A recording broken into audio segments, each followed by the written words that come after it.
घर में थकी हारी नेहा ने कदम अभी रखा ही था कि बेटा तरुण उस पर चिल्लाने लगा। मम्मी, आपको पता है कि मैं करेले की सब्जी नहीं खाता हूँ, फिर भी आपने मेरे लिए कुछ और नहीं बनाया। बहुत ज़ोर से भूख लगी है। घर में फ्रूट्स भी आप नहीं रखती हो।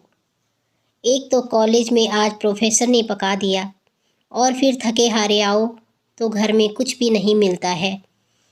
पीछे पीछे बेटी तासी भी कमरे से बाहर आ गई।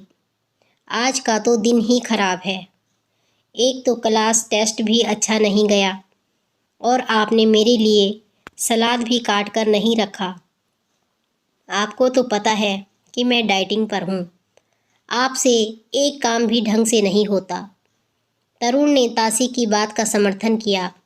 हाँ, पापा भी यही कहते हैं कि तुम्हारी मम्मी किसी काम की नहीं, एक भी काम ढंग से नहीं करती है।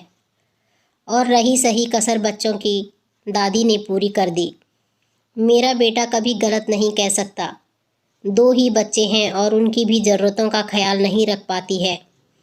कितने दिनों से कह रही हूँ, मेरे घुटनों में दर्द हो रहा है, ऑर्थो तेल ले आओ।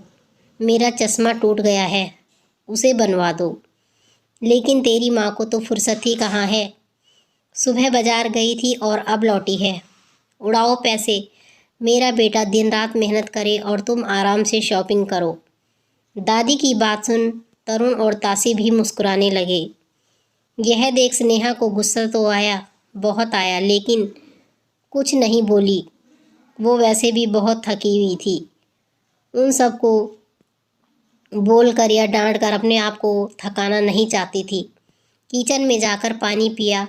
फिर उसने अपना बैग से सासू जी का चश्मा निकाला, उनको दे दिया। शॉपिंग बैग से ऑर्थो तेल निकाल कर उनके सामने रख दिया। फ्रूट्स निकाला और धोकर बास्केट में रख दिया। बाजार से लाई सब्जियां निकाल बेटी के लिए सलाद काट कर उसे दे दिया और फिर कमरे में चली गई।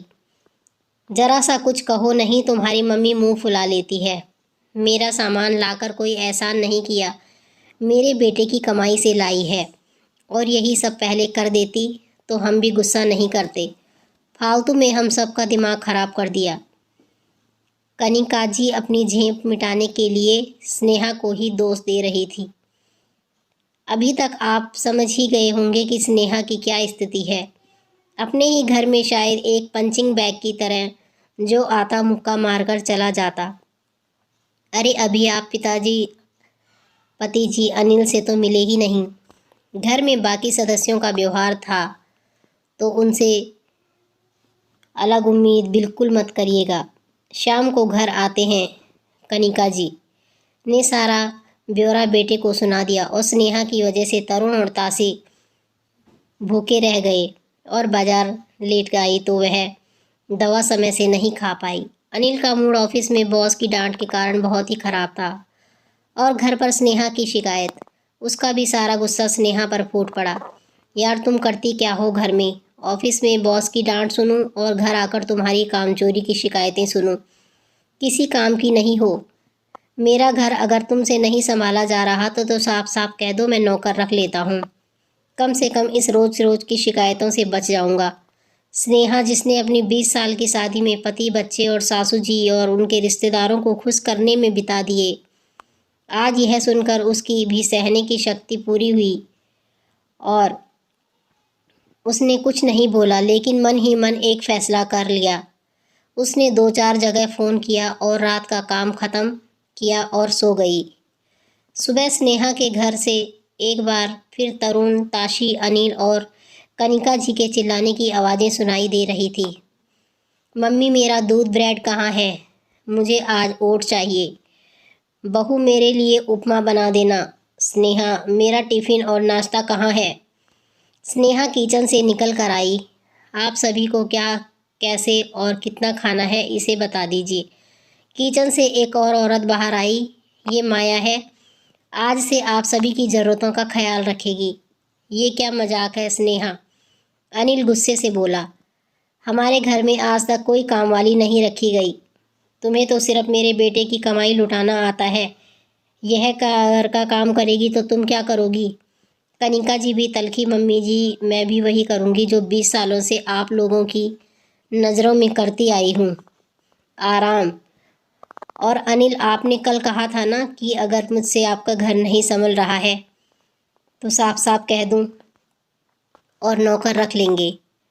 तो आज मैं आपको और बाकी लोगों को साफ साफ बता रही हूँ कि अब मुझसे आपका घर नहीं संभाला जाएगा। आप सभी को तकलीफ़ ना हो इसलिए माया को काम पर रख दिया है। अब आपको जो चाहिए, जितना चाहिए, सब माया को समझा दीजिए। स्नेहा ये क्या नाटक शुरू कर दिया? स्नेहा की बात से बौखलाया अनिल गुस्से से बोला, नाटक? यह नाटक नहीं है नाटक तो आज आप सभी ने मेरे साथ करते आए हैं। आप पति बनने का, सासू जी माँ बनने का और तरुण तासी उन्हें क्या कहें। आज तक जिस घर को अपना समझकर संभालती आई, कल पता चला कि वो तो मेरा है ही नहीं।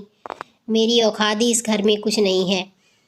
इस घर में एक नौकर की तरह हूँ या फिर शायद उससे भी बुरी।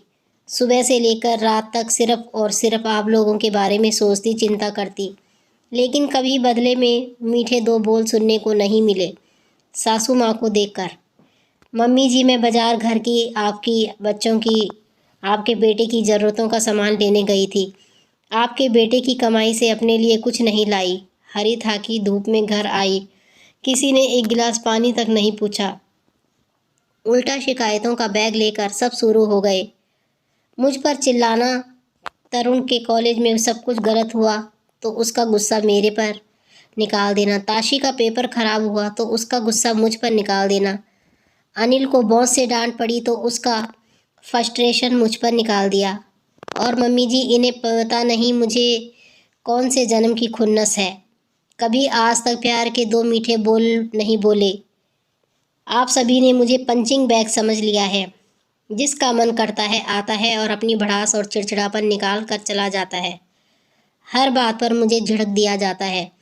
कभी भी आप लोगों ने मुझसे पूछा कि तुम्हें कोई तकलीफ़ है, तुम्हारी कोई चाहत है?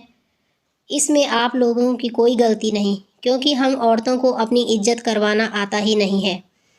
मम्मी जी, आपका बेटा अगर ऑफिस में मेहनत करता है तो मैं भी दिन रात घर में मेहनत करती हूँ। आपका बेटा सुबह 9 से 5 बजे तक नौकरी करता है, जिसमें संडे के अलावा भी छुट्टी मिलती है, लेकिन मैं 24 घंटे बिना छुट्टी लिए आपके घर को, आपके बेटे को संभालती हूँ। सबको उनकी ज़रूरतों का, हर चीज़ का सही तरीके से मिल जाता है। फिर भी मुझे कहा जाता है कि मैं किसी काम की नहीं हूँ और ना ही मैं ढंग से काम करती हूँ। इसलिए मैं आज और अभी से आपके घर की जिम्मेवारी छोड़ रही हूँ। अपने कमरे में जाते हुए स्नेहा पलट कर बोलती है, अनिल, औरत सारी ज़िंदगी अपने वजूद को भुलाकर मकान को घर बनाने में लगा देती है। बदले में सिर्फ यही चाहती है कि घर के सभी सदस्य उसे सम्मान दें, इज्जत दें, उससे प्यार के दो बोल बोले। लेकिन अफसोस, मैं पूरे घर की ज़रूरतों का ख्याल रखती हूँ, लेकिन तुम सब मिलकर भी अकेली मेरा ख्याल ना रख सके। सभी की आंखें शर्म से झुक गई। सच ही तो कहा था स्नेहा ने। सभी ने जाने अनजाने उसे पंचिंग बैग समझ लिया था। अगर आपके घरवाले भी आपके साथ यही व्यवहार कर रहे हैं तो आप भी पंचिंग बैग बनना बंद कर दें। आपको हमारी कहानी कैसी लगी कमेंट करके ज़रूर बताइए और चैनल को सब्सक्राइब ज़रूर कीजिए।